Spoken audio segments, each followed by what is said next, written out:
ഇപ്പോൾ മുകേഷ് എംഎൽഎയുടെ ഒരു വർഷത്തെ പ്രവർത്തനങ്ങൾ അവലോകനം ചെയ്തുകൊണ്ടുള്ള സുവനീർ പുറത്തിറക്കുകയാണ് തത്സമയം.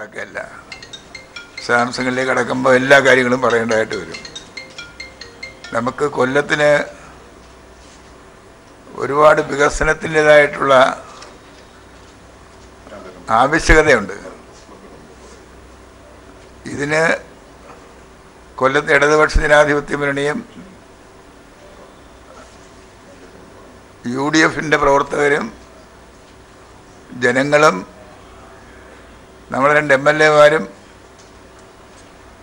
ഒരുമിച്ച് നിന്ന് പ്രവർത്തിച്ച് കോർപ്പറേഷനും അതുപോലെ തന്നെ പഞ്ചായത്തുകളും എല്ലാം ഒരുമിച്ച് നിന്ന് പ്രവർത്തിച്ച് ആ വികസന പ്രവർത്തനങ്ങൾ സാധ്യതപ്രാപ്തമാക്കുക എന്നുള്ളത് വളരെ പ്രയാസകരമായ ജോലിയാണ്.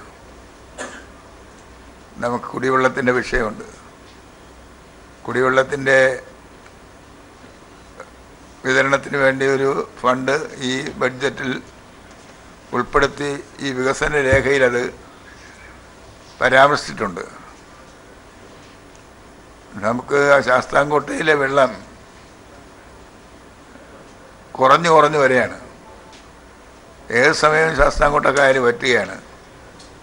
ആ പശ്ചാത്തലത്തിൽ നമുക്ക് ആവശ്യമായിട്ടുള്ള ശുദ്ധജലം ലഭ്യമാക്കാനുള്ള പ്രത്യേക ഒരു പദ്ധതി കൊല്ലം ജില്ല കേന്ദ്രീകരിച്ച് നടപ്പിലാക്കിയേ മതിയാവും. കൊല്ലം നഗരത്തിൽ നടപ്പിലാക്കിയേ മതിയാവും. അപ്പോൾ ഒരു വളരെ പ്രധാനപ്പെട്ടൊരു കാര്യമാണ്. അതുപോലെ തന്നെ നമ്മുടെ പശ്ചാത്തല സൗകര്യ വികസനം. നമ്മുടെ നഗരം ആരും ശ്രദ്ധിക്കപ്പെടാതെ കിടന്ന ഒരു നഗരമാണ്. കഴിഞ്ഞ കാലത്ത് ഇവിടെ ജനപ്രതിനിധികളായിട്ടിരുന്ന ബഹുമാന്യരായിട്ടുള്ള സുഹൃത്തുക്കളെ ഏതെങ്കിലും തരത്തിൽ ചെറുതാക്കി കാണിക്കുവാൻ ഞാൻ ആഗ്രഹിക്കില്ല.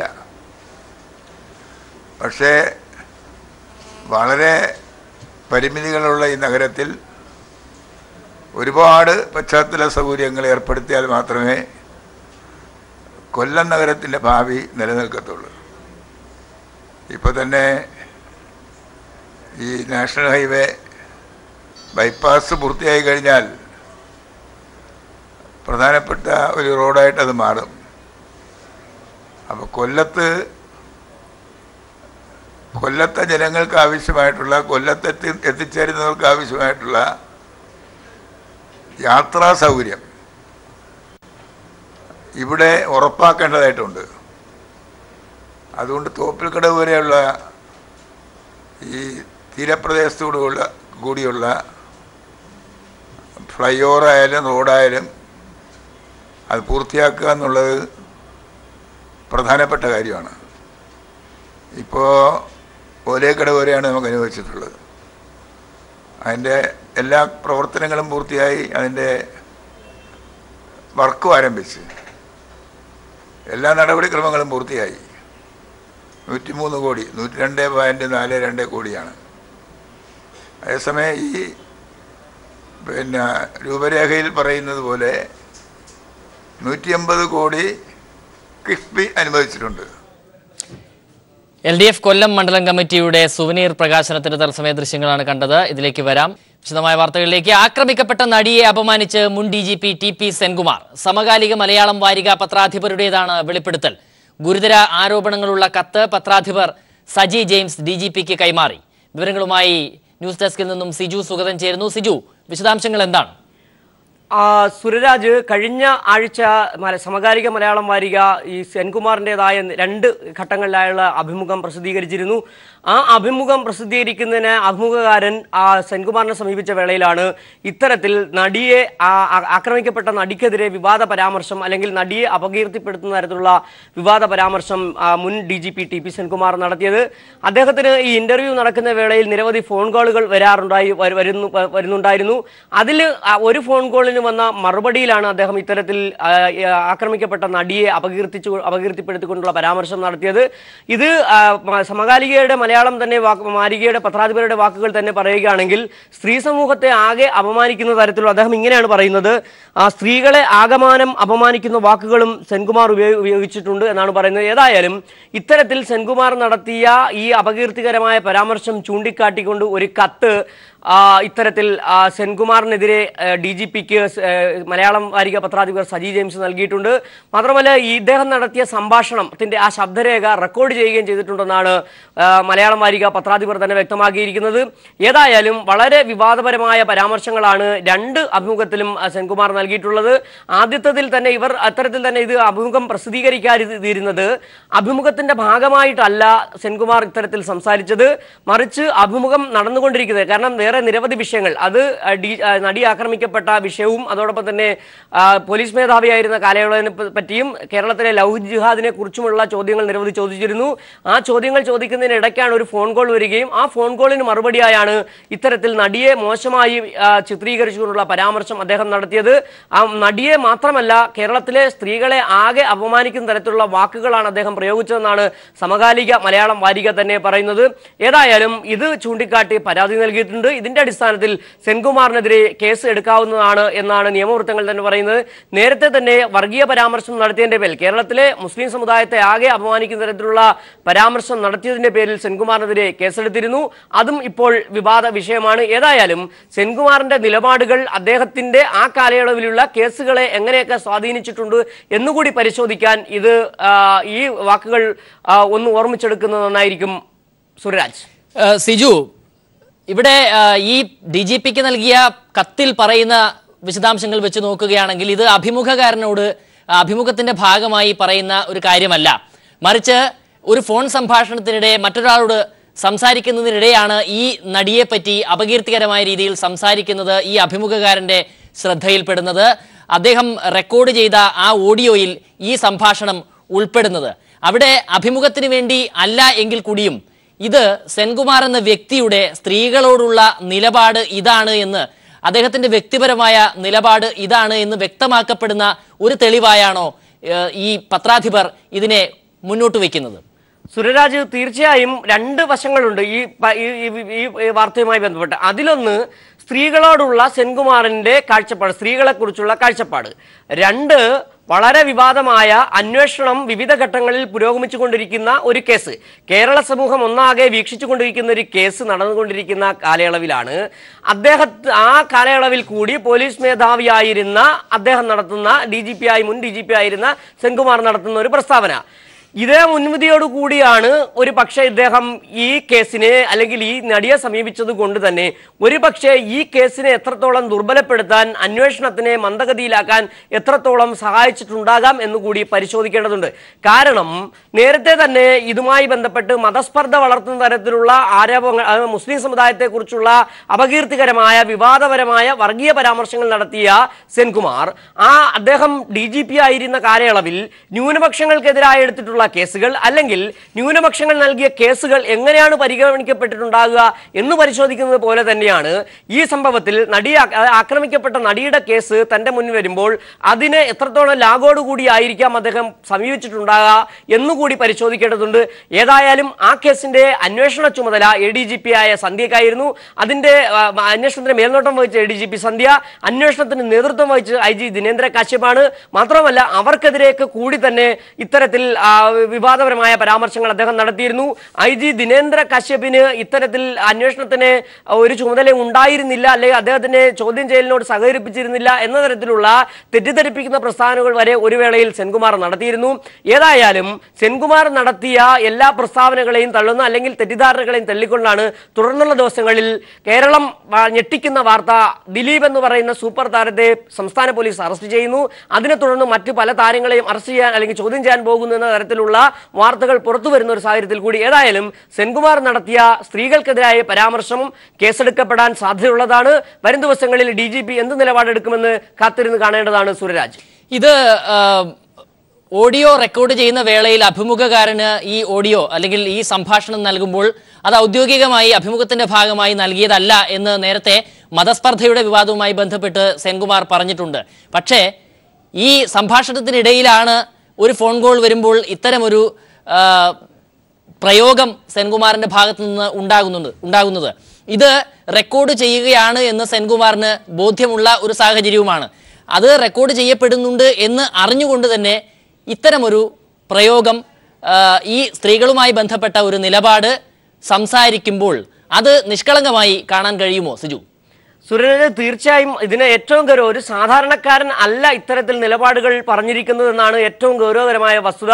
രണ്ട് കാര്യങ്ങൾ. നേരത്തെ തന്നെ മതസ്പർദ്ധ വളർത്തുന്ന പരാമർശം നടത്തിയപ്പോൾ അദ്ദേഹം പറഞ്ഞത് അത് താൻ പറഞ്ഞതല്ല. പക്ഷേ വാരിക കൃത്യമായ നിലപാടുമായി രംഗത്തെത്തി. രണ്ട് കാര്യങ്ങൾ. ഒന്ന്, ഇത്തരത്തിൽ വർഗീയ പരാമർശം നടത്തിയത് അഭിമുഖകാരന്റെ ചോദ്യത്തിന് മറുപടിയായാണ് അദ്ദേഹം പറഞ്ഞത്. ആ ചോദ്യവും അതിന് അദ്ദേഹം നൽകുന്ന മറുപടിയും വ്യക്തമായി തന്നെ വാരികയിൽ പ്രസിദ്ധീകരിച്ചിട്ടുമുണ്ട്.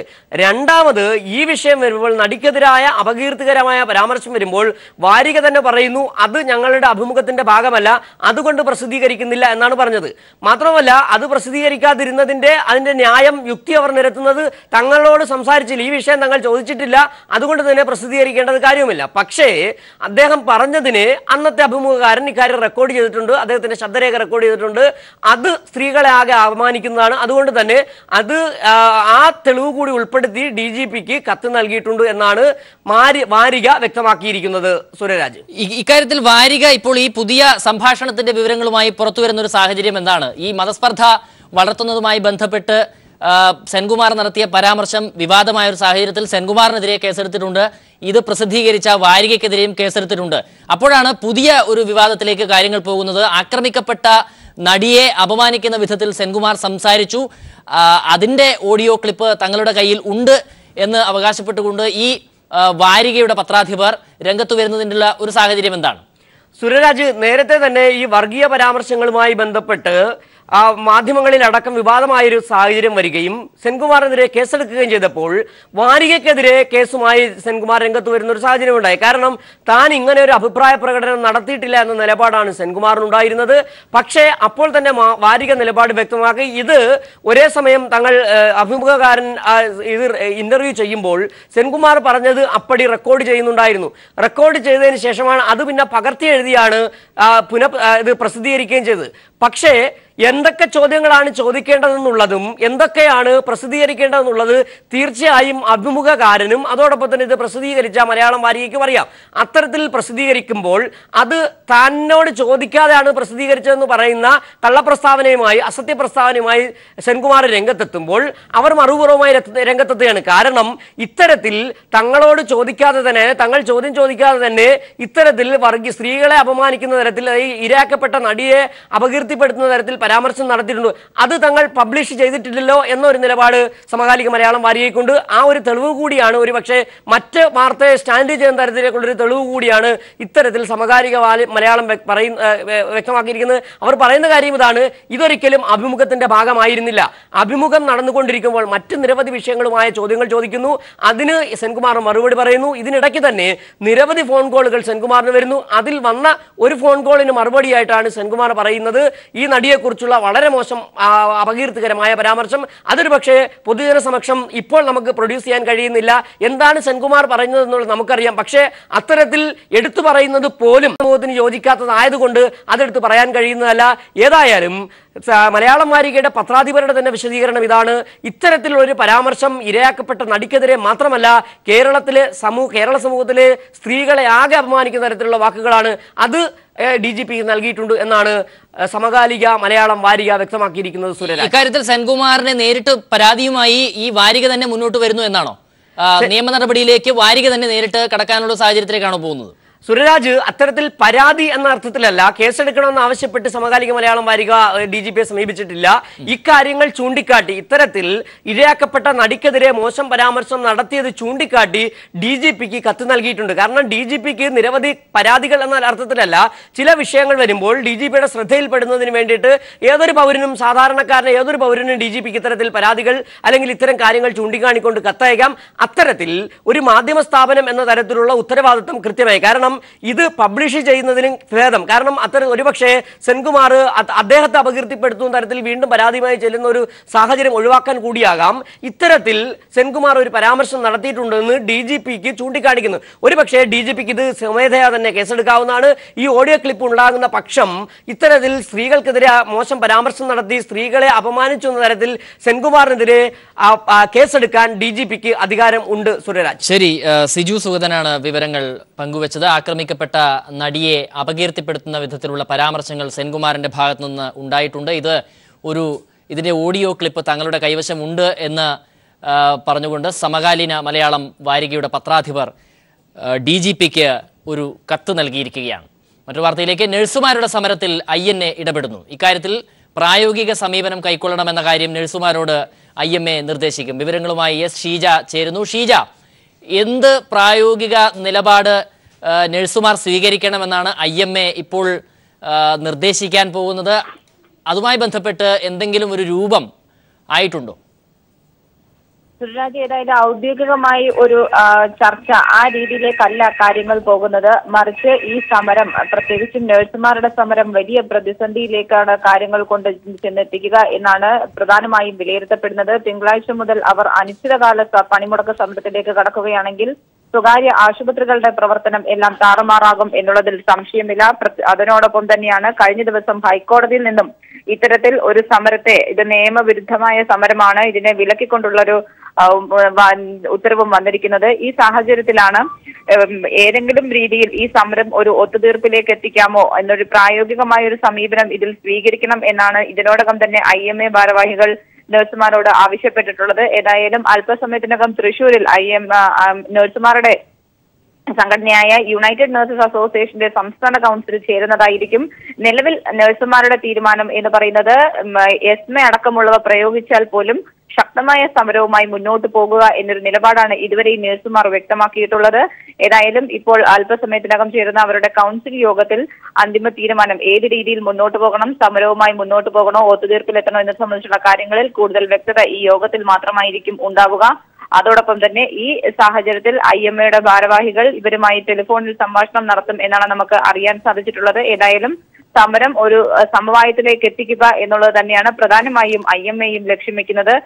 അതുകൊണ്ട് തന്നെയാണ് ഇത്തരത്തിൽ ഒരു ഇടപെടൽ IMAയുടെ ഭാഗത്തു നിന്നും ഉണ്ടാകുന്നത്. സർക്കാർ തലത്തിലുള്ള സമവായ ശ്രമങ്ങളും മുന്നോട്ട് പോകുന്നുണ്ട്. പ്രത്യേകിച്ചും സർക്കാർ മുന്നോട്ട് വെക്കുന്ന വാദഗതി എന്ന് പറയുന്നത് കഴിഞ്ഞ ദിവസം IRC അംഗീകരിച്ചിട്ടുള്ള, IRC ശുപാർശ ചെയ്തിട്ടുള്ള ശമ്പള പരിഷ്കരണം, അതുമായി നിങ്ങൾ മുന്നോട്ട് പോകുക, അത് അംഗീകരിച്ച് മുന്നോട്ട് പോകുക, തുടർന്നുള്ള നിങ്ങളുടെ പ്രശ്നങ്ങൾ തുടർ ചർച്ചയിലൂടെ പരിഹരിക്കാൻ സാധിക്കുന്നതാണ് എന്നൊരു നിലപാടാണ് സർക്കാർ ഇവരോട് അറിയിച്ചിട്ടുള്ളത്. ഏതായാലും ഇവിടെ IMAയുടെ ഒരു ഇടപെടലിന്റെ പ്രസക്തി എന്ന് പറയുന്നത് താൽക്കാലികമായെങ്കിലും ഈ സമരം അവസാനിപ്പിച്ചുകൊണ്ട് ആശുപത്രികളുടെ പ്രവർത്തനത്തിലേക്ക് നഴ്സുമാരെ കൊണ്ടുപോവുക എന്നുള്ള ലക്ഷ്യം വെച്ചുള്ള ഒരു പ്രായോഗിക നിലപാടിലേക്കാണോ അവർ പോകുന്നത്? അതിന് ഏത് വിധത്തിലുള്ള ഒരു ചർച്ചയാണ് അവർ ഉദ്ദേശിക്കുന്നത്? തീർച്ചയായും അത്തരത്തിലൊരു സമീപനം തന്നെയാണ് IMAയുടെ ഭാഗത്തു നിന്നും ഉണ്ടാകുന്നത്. പ്രത്യേകിച്ചും ഡോക്ടർമാർ ഉൾപ്പെടെയുള്ളവർ ഇവരോട് ഇതിനോടകം തന്നെ നഴ്സുമാരുടെ വിഷയം ന്യായമാണ്, അതിൽ ന്യായമായ പരിഹാരം വേണം എന്നാവശ്യപ്പെടുമ്പോഴും ഇവർ സമരം അവസാനിപ്പിച്ച് ജോലിയിൽ തിരികെ പ്രവേശിക്കണം എന്നൊരാവശ്യമാണ് മുന്നോട്ട് വെക്കുന്നത്. അതുകൊണ്ട് തന്നെ ഇതിൽ ചർച്ച എന്ന് പറയുമ്പോൾ അവരെ ടെലിഫോണിൽ വിളിച്ച് അവരുമായി ആശയവിനിമയം നടത്തി ഇതുമായി ബന്ധപ്പെട്ടുള്ള ഒരു പ്രായോഗിക സമീപനം സ്വീകരിക്കണം എന്നാണ് അവർ ഉദ്ദേശിക്കുന്നത്. ഏതായാലും അത് നേരിട്ടുള്ള ഒരു ചർച്ച ഇപ്പോൾ സാധ്യമാകുന്ന ഒരു ഘട്ടമല്ല. ഏതായാലും തൃശൂരിൽ ഈ യോഗം ചേരുന്നതിനൊപ്പം തന്നെ IMA ഭാരവാഹികൾ നഴ്സുമാരുടെ സംഘടനകളുമായി ടെലിഫോണിൽ സംഭാഷണം നടത്തുന്നുണ്ട്. അത്തരത്തിലുള്ള ചർച്ചകൾ പുരോഗമിച്ചു വരുന്നുണ്ട്. ഈ സമരം അവസാനിപ്പിച്ച് തിരികെ ജോലിയിൽ പ്രവേശിക്കുക, തുടർ പ്രശ്നങ്ങൾക്ക് വേണ്ടി തുടർ ചർച്ചകൾ നടത്തുക, ആ രീതിയിലൊരു നിലപാടുമായി മുന്നോട്ട് പോകണമെന്ന് തന്നെയാണ് പ്രധാനമായും IMA ഇവരോട് ശുപാർശ ചെയ്യുന്നത്. ശരി, ഷീജയാണ് വിവരങ്ങൾ പങ്കുവച്ചത്. നഴ്സുമാരുടെ സമരത്തിൽ IMA ഇടപെടുന്നു. ഒരു പ്രായോഗിക സമീപനം ഇക്കാര്യത്തിൽ സ്വീകരിക്കണം എന്ന വിധത്തിലുള്ള ആവശ്യം IMA മുന്നോട്ട് വെക്കുകയാണ് നഴ്സുമാരോട്. വനിതാ സംവരണ ബിൽ ലോക്സഭയിൽ അവതരിപ്പിച്ച് പാസാക്കണമെന്നാവശ്യപ്പെട്ട് CPIM-ന്റെ നേതൃത്വത്തിൽ രാജ്ഭവനിലേക്ക് മാർച്ച് നടത്തും. സംസ്ഥാന സെക്രട്ടറി കോടിയേരി ബാലകൃഷ്ണൻ മാർച്ച് ഉദ്ഘാടനം ചെയ്യും. 2010 UPA സർക്കാരിന്റെ കാലത്ത് വനിതാ സംവരണ ബിൽ രാജ്യസഭ പാസാക്കിയിരുന്നു. പാർലമെന്റിലും നിയമസഭയിലും വനിതകൾക്ക് 1/3 പ്രാതിനിധ്യം നൽകുന്നതിന് വേണ്ടിയുള്ളതാണ് ബിൽ. രാജ്യസഭ ബില്ല് പാസാക്കി 6 വർഷം കഴിഞ്ഞിട്ടും ബിൽ ലോക്സഭയിൽ കൊണ്ടുവരാതെ ഒളിച്ചുകളിക്കുന്ന BJP നിലപാടിനെതിരെയുള്ള പ്രക്ഷോഭത്തിന്റെ ഭാഗമാണ് മാർച്ച്. മുൻ DGP TP സെൻകുമാറിനെതിരെ കേസെടുത്തു. സൈബർ പോലീസാണ് കേസെടുത്തത്. മതസ്പർദ്ധ വളർത്തുന്ന പരാമർശം നടത്തിയതിനാണ് കേസ്. ജാമ്യമില്ലാ വകുപ്പ് പ്രകാരമാണ് കേസെടുത്തിരിക്കുന്നത്.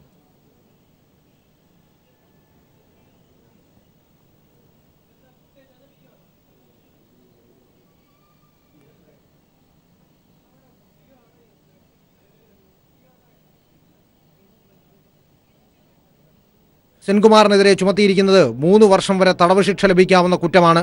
ജാമ്യമില്ലാ വകുപ്പാണ് ചുമത്തിയെന്നതിനാൽ സെൻകുമാറിനെ അറസ്റ്റ് ചെയ്യേണ്ടതായി വരും. 100 കുട്ടികൾ ജനിക്കുമ്പോൾ 42 കുട്ടികളും മുസ്ലിങ്ങളാണെന്നായിരുന്നു മുൻ DGP TP സെൻകുമാർ സമകാലികം മലയാളം വാരികയുടെ ഓൺലൈൻ ന്യൂസിന് അനുവദിച്ച അഭിമുഖത്തിൽ അഭിപ്രായപ്പെട്ടത്. ഇതേ തുടർന്ന് യൂത്ത് ലീഗ് അധ്യക്ഷനടക്കമുള്ള 5ഓളം പേരാണ് സെൻകുമാറിനെതിരെ കേസെടുക്കണമെന്നാവശ്യപ്പെട്ട് DGP ലോക്നാഥ് ബെഹ്റയ്ക്ക് പരാതി നൽകിയത്. ലഭിച്ച പരാതിയിൽ നിയമോപദേശം തേടിയ ശേഷമാണ് TP സെൻകുമാറിനെതിരെ FIR രജിസ്റ്റർ ചെയ്യാൻ പോലീസ് തീരുമാനിച്ചത്. എസ് ജീവൻകുമാർ, തിരുവനന്തപുരം. ഹൈക്കോടതി സമുച്ചയത്തിന്റെ ബലക്ഷയം സംബന്ധിച്ച് സർക്കാരിന്റെ ശ്രദ്ധയിൽപ്പെട്ടിട്ടുണ്ടെന്ന് മന്ത്രി G സുധാകരൻ. ഇക്കാര്യത്തിൽ ഹൈക്കോടതി ആവശ്യപ്പെട്ടാൽ അന്വേഷണം നടത്തുമെന്നും അദ്ദേഹം കൊച്ചിയിൽ പറഞ്ഞു. കെട്ടിടത്തിന് അടിസ്ഥാനപരമായി തകരാറൊന്നും സംഭവിച്ചിട്ടുണ്ട്. ബേസിക് സെക്ടറിന് പ്രശ്നമുണ്ട്. പക്ഷേ അതിന് നിർമ്മാണത്തിൽ വന്നിട്ടുള്ള കുറേ പ്രശ്നങ്ങളും നല്ല മെറ്റീരിയൽസ് ഉപയോഗിക്കാത്തതും കുറച്ചു കാലം പണിയാതിട്ടതിൻ്റെ ഫലമായി മോയിസ്ചർ കയറി സൂപ്പർവിഷൻ്റെ തകരാറ്, അങ്ങനെ കുറച്ചധികം കാര്യങ്ങൾ അതിൽ പറയുന്നു. കോൺട്രാക്ടർ പറയുന്ന എഞ്ചിനീയർമാരെ വെച്ച് പണിയിട്ടു എന്നുള്ള ആരോപണം വരെ വന്നിട്ടുണ്ട്. അപ്പോൾ ബഹുമാനപ്പെട്ട ഹൈക്കോടതിയിലും കൂടി അഭിപ്രായം തേടി ഏതെങ്കിലും സ്ട്രോങ് ആയ അന്വേഷണം ആവശ്യമുണ്ടോ? അന്വേഷണത്തിന് ഗവൺമെൻറ്റിന് താല്പര്യമുണ്ട്. കാരണം അന്വേഷണം നടത്തുന്ന ഇഷ്യൂ ഉണ്ട് ഇതിൽ. എങ്കിലും കോടതിക്ക് കൂടി ജുഡിഷ്യഷൻ ഉള്ളതായതുകൊണ്ട് ബഹുമാനപ്പെട്ട കോടതിയിലൂടെ ഹൈക്കോടതി ചോദിച്ചിട്ട് ചെയ്യാമെന്ന് വെച്ചിരിക്കുന്നു. നേമം റെയിൽവേ സ്റ്റേഷൻ പരിധി മധുര റെയിൽവേ സ്റ്റേഷന്റെ കീഴിലാക്കാനുള്ള നീക്കത്തിൽ പ്രതിഷേധിച്ച് DYFI തിരുവനന്തപുരം ജില്ലാ കമ്മിറ്റിയുടെ നേതൃത്വത്തിൽ സെൻട്രൽ റെയിൽവേ സ്റ്റേഷനിലേക്ക് പ്രതിഷേധ മാർച്ച് നടത്തി. CPIM ജില്ലാ സെക്രട്ടറി ആനാവൂർ നാഗപ്പൻ മാർച്ച് ഉദ്ഘാടനം ചെയ്തു. തിരുവനന്തപുരം റെയിൽവേ സ്റ്റേഷനിലെ നേമം മുതൽ തിരുനെൽവേലി വരെയുള്ള പാത മധുര ഡിവിഷനിലേക്ക് മാറ്റാനുള്ള കേന്ദ്ര നീക്കം അവസാനിപ്പിക്കണമെന്നാവശ്യപ്പെട്ടായിരുന്നു DYFI തിരുവനന്തപുരം ജില്ലാ കമ്മിറ്റിയുടെ നേതൃത്വത്തിൽ തിരുവനന്തപുരം സെൻട്രൽ റെയിൽവേ സ്റ്റേഷനിലേക്ക് മാർച്ച് നടത്തിയത്. റെയിൽവേയുടെ ഈ നടപടി ഡിവിഷന്റെ പ്രസക്തി നഷ്ടപ്പെടുത്തുമെന്നും ഇപ്പോൾ കൊല്ലത്ത് LDFന്റെ സുവനീർ പ്രകാശനത്തിൽ നടൻ മുകേഷ് സംസാരിക്കുകയാണ്. MLA കൂടിയായ നേതാക്കന്മാർക്കും പത്രമാധ്യ സുഹൃത്തുക്കൾക്കും ആദ്യം തന്നെ എൻ്റെ നന്ദി രേഖപ്പെടുത്തുകയാണ്. സഖാവ് ബാലഗോപാൽ പറഞ്ഞതുപോലെ ഞാൻ മറ്റൊരു മേഖലയിൽ പ്രവർത്തിച്ചു കൊണ്ടിരുന്ന ഒരാളാണ്. വളരെ ദീർഘമായ കാലം പെട്ടെന്ന് ഒരു ചുവടുമാറ്റം നടത്തി. അത് എന്നാൽ കഴിയുന്ന തരത്തിൽ എന്തെല്ലാം ചെയ്യാമോ അതെല്ലാം ചെയ്യണം എന്നുള്ള ഒരു വലിയ തീരുമാനമെടുത്തിട്ടാണ് ഞാൻ സ്ഥാനാർത്ഥിയായതും ഇവിടെ മത്സരിച്ചതും വിജയിച്ചതുമെല്ലാം. ഈ കലാരംഗത്തുനിന്ന് വന്നതുകൊണ്ടും കൊല്ലത്ത് ജനിച്ചു വളർന്ന് പഠിച്ച് ജീവിക്കുന്ന ഒരാളെന്ന നിലയിൽ എനിക്ക് കുറച്ച് സൗഭാഗ്യങ്ങൾ അറിയാതെ തന്നെ എന്നിൽ വന്നു ചേർന്നു. കുറച്ച് എളുപ്പമാർഗങ്ങൾ. അതിലൊന്ന് ആദ്യം എടുത്തു പറയേണ്ടത്, ഞാൻ MLA ആയി സത്യപ്രതിജ്ഞ ചെയ്ത് വന്ന് ഇവിടെ ഉള്ള ഒരു പൊതുയോഗത്തിൽ ഞാൻ പ്രസംഗിച്ചു. എനിക്ക് കുറച്ച് സാധാരണഗതിയിൽ ദുഷ്കരമായ ഒരു വഴിയല്ല എനിക്ക്. കാരണം ഇവിടെ ഏറെ നാളായിട്ട് ഞാൻ കലാരംഗത്ത് പ്രവർത്തിക്കുന്നതിനേക്കാൾ എത്രയോ കൊല്ലങ്ങൾ ആയിട്ട് കൊല്ലത്തിൻ്റെ ഒരു ശബ്ദമായി നിൽക്കുന്ന സഖാവ് PK ഗുരുദാസൻ തുടങ്ങിവെച്ച, അതല്ലെങ്കിൽ അദ്ദേഹത്തിൻ്റെ സ്വപ്നങ്ങളിലുള്ള, അദ്ദേഹത്തിൻ്റെ പ്രവർത്തനങ്ങളിലുള്ള ആ പാത ഈസിയായിട്ട് പിന്തുടർന്നു പോവുക മാത്രം മതി ഒരു നല്ല MLA ആയി മാറാൻ. ആ വലിയ സത്യം മനസ്സിലാക്കിയപ്പോൾ തന്നെ പകുതി ജോലി കഴിഞ്ഞു എന്നുള്ളതാണ്. പിന്നെ ഏറ്റവും വലിയ സന്തോഷം, എളുപ്പം തോന്നിയ മറ്റൊരു കാര്യം, നിയമസഭയിൽ ബഹുമാനപ്പെട്ട മുഖ്യമന്ത്രി ഒഴികെ ബാക്കി എല്ലാ മന്ത്രിമാരും സാമാജികരും, അത് LDFൽ മാത്രമല്ല UDFലുള്ളവരും എപ്പോഴെല്ലാം സമയം കിട്ടിയാലും എൻ്റെ അടുത്ത് വന്ന് കുശലപ്രശ്നം അല്ല, ശരിക്കും എങ്ങനെയാണ് ഒരു നിയമസഭാ സാമാജികൻ പ്രവർത്തിക്കേണ്ടത്. പല MLA-മാരും എന്നോട് പറഞ്ഞിട്ടുണ്ട്, ഞാൻ കുറച്ച് സീനിയറാണ്, എൻ്റെ അവിടെ വന്നിട്ട് എനിക്ക് ഒന്ന് മനസ്സിലാക്കണം, മുകേഷ് ഇങ്ങനെയൊക്കെ ചെയ്യണം. തോമസ് ഐസക് സാറാണ് ഏറ്റവും കൂടുതൽ എൻ്റെ അടുത്ത് വന്നിരുന്നിട്ടുള്ളത്. അദ്ദേഹം ഓരോ പ്രാവശ്യവും തരുന്ന പ്രോത്സാഹനങ്ങൾ, അങ്ങനെ ചെയ്യണം, ഇങ്ങനെ ചെയ്യണം, ഇതെല്ലാം ശരിക്കും ഞാൻ കലാരംഗത്ത് പ്രവർത്തിച്ചതിൻ്റെ ഒരു ഫലമാണ്. ആ ഒരു പ്രോത്സാഹനം എല്ലാ മേഖലകളിൽ നിന്നും, കലാരംഗത്ത് ഉൾപ്പെടെ. ഇപ്പോൾ ഞാൻ കലാരംഗത്ത് പ്രവർത്തിക്കണം എന്നുള്ളത് ഏറ്റവും കൂടുതൽ പ്രാവശ്യം പറഞ്ഞിട്ടുള്ളത് മുഖ്യമന്ത്രി തന്നെയാണ്. കാര്യം നിങ്ങളെ കലാകാരനായിട്ടാണ് നമ്മൾ അവതരിപ്പിച്ചത്. എന്നാൽ കലാരംഗത്ത് എൻ്റെ ഒരു സീനിയോറിറ്റിയും എൻ്റെ അവിടുത്തെ ഉള്ള ഒരു സൗഹൃദവും വെച്ചുകൊണ്ട് എൻ്റെ സൗകര്യത്തിനനുസരിച്ച് എനിക്കിഷ്ടപ്പെട്ട സിനിമകളും കലാപ്രവർത്തനങ്ങളും നടത്താനുള്ള ഒരു ലൈസൻസ് എനിക്കുണ്ട്. അതും വളരെ എളുപ്പമാക്കി.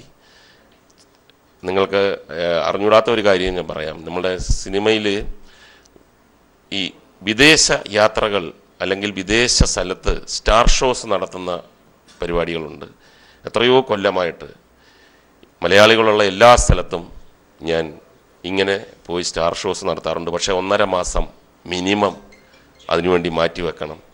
അത്തരത്തിലുള്ള പരിപാടികൾ ഇനി കുറേ കാലത്തേക്ക് ഞാൻ ഉണ്ടാകില്ല എന്ന് നേരത്തെ തന്നെ പറഞ്ഞു കഴിഞ്ഞു. എവിടെ ഷൂട്ടിങ്ങിന് പോയാലും 4 ദിവസം ഷൂട്ടിംഗ് കഴിഞ്ഞ് തിരിച്ച് കോൺസ്റ്റിറ്റ്യുവൻസി വന്നിട്ട് തിരിച്ചു പോകും.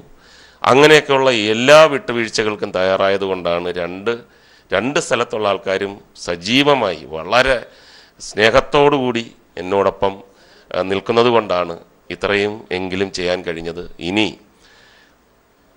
ഞാൻ നേരത്തെ പറഞ്ഞിട്ടുള്ളൊരു വാചകം, സുദീർഘമായൊരു പ്രസംഗത്തിൽ മുതിരുന്നില്ല, ഒരു വാചകം, 2 കാര്യങ്ങൾ. ഒന്ന്, ജനങ്ങളെ, സമൂഹത്തെ സന്തോഷിപ്പിക്കുക. അതെൻ്റെ കലാപ്രവർത്തനം കൊണ്ടും കൊല്ലം നിയോജക മണ്ഡലത്തിൽ എന്തെല്ലാം ചെയ്യാം അതെല്ലാം വളരെ ഊർജ്ജസ്വലമായിട്ട് ചെയ്യുക എന്നുള്ളത് എൻ്റെ MLA എന്നുള്ള കർത്തവ്യവും ഒരേപോലെ തന്നെ കൊണ്ടുപോകാൻ ആത്മാർത്ഥമായി ശ്രമിക്കും എന്ന് മാത്രമാണ് എനിക്ക് പറയാനുള്ളത്. പിന്നെ സഖാവ് വരദരാജൻ പറഞ്ഞ പോലെ ഒരു അന്തരീക്ഷം ഇവിടെയുണ്ട്. സ്ഥാനാർത്ഥിയായിരിക്കുമ്പോൾ ഒരുപക്ഷെ അവരോട് ചിലപ്പോൾ ഒരു ശത്രുതയൊക്കെ തോന്നിയെന്നിരിക്കും. ഇന്ന് ഞാൻ MLA ആണ്, അവരെയും കൂടെ ചേർന്നുള്ളൊരു MLA ആണ്. അപ്പോൾ അത് നമ്മൾ ഉൾക്കൊള്ളുന്നു. എന്തെങ്കിലും തരത്തിൽ സഖാവ് നൗഷാദ് പറഞ്ഞതുപോലെ എന്തെങ്കിലും തരത്തിൽ എനിക്ക് ഒരു വിഷമം ഉണ്ടാകുന്നു എന്ന് തെറ്റിദ്ധരിക്കേണ്ട.